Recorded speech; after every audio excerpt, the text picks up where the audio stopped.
Hello mga ka-road trip, magandang umaga, magandang hapon at magandang gabi sa inyong lahat. Ngayon mag-iihaw tayo, inihaw naman ang gagawin natin. So bago ako mag-ihaw pala, ito ang aking ginagawa. Nagpapakulo muna ako ng tubig, ilalagyan ko yan ng paminta at saka tanglad, then dahon ng laurel. Bago ko ilagay yung mga iihaw ko. So mag-iihaw tayo ng pork liempo at chicken wings. So ito, mas masarap kasi ito, matatanggal na yung mga lansa-lansa niya. Para at least pag inihaw na natin, mas mabilis na lang maluto. Hindi na natin kailangan i-well done. Taglitan na lang yon. So ito na, pumulo na. Diyan na, dito naman, wag naman natin masyadong lutong-luto kasi ihawin pa natin. Pagkakulo lang, tama na yan. Then ang pangalawa kong ginagawa ay gumagawa ako ng pangpahid. Pangpahid yan. Yung inilagay ko pala is oyster sauce. Then nilagyan ko rin ng toyo. Paghahaluin ko yan. Yun ang gagawin ko ng pampahid para templado na ang chicken at pork liempo natin. So nilagyan ko rin pala ng ketchup. Ketchup po yan, yung nilagay natin na yan. Paghaluin lang natin yan. So, paminta. Powder yan na paminta. Then, lagyan ko rin ng konting oil. 2 tablespoon lang po yan ng oil. Then, parang konti pa. Dagdagan ko pa ng isa. So, ito na. I-mix na natin yan. I-mix na natin.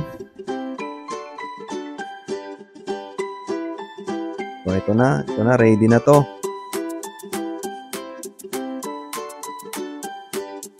So ito na, maging masarap ang inihaw natin kasi pagka mga ganyan.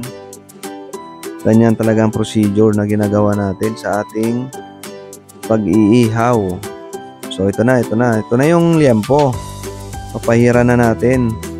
So lahat yan, pantayin natin ng pagpahid para yung lasa talaga pantay din. Hindi yung kabilang banda ay malasa, yung kabila ay wala. So papantayin natin yan. So ito. Yan. Ganyan, lalagyan ko lahat muna yan bago natin isalang.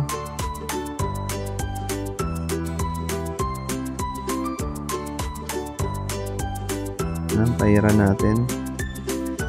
So para sa akin kasi ito yung pinakamasarap na part ng pork pagka iniihaw.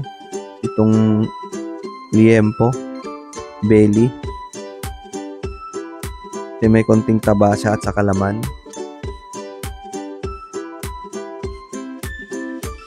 So ayan na. Ihawin na natin.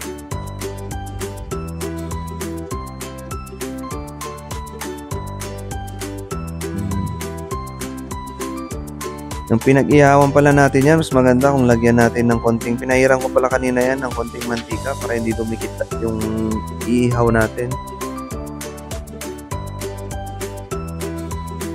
So ito na. Nauna ko na pala na ihaw kanina yung chicken, hindi ko na nabidyoan. Tapos na yon. Ganito na yung ating pork. O tingnan nyo naman, saglitan lang yan.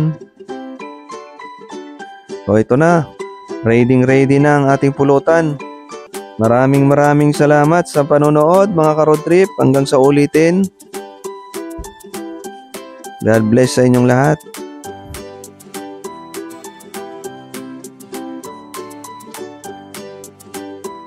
Ay may lobo, ay lipat langit, hindi ko kita, putok na pala.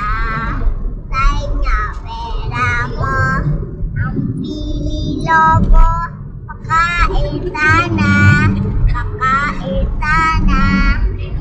pili na lobo, puto-puto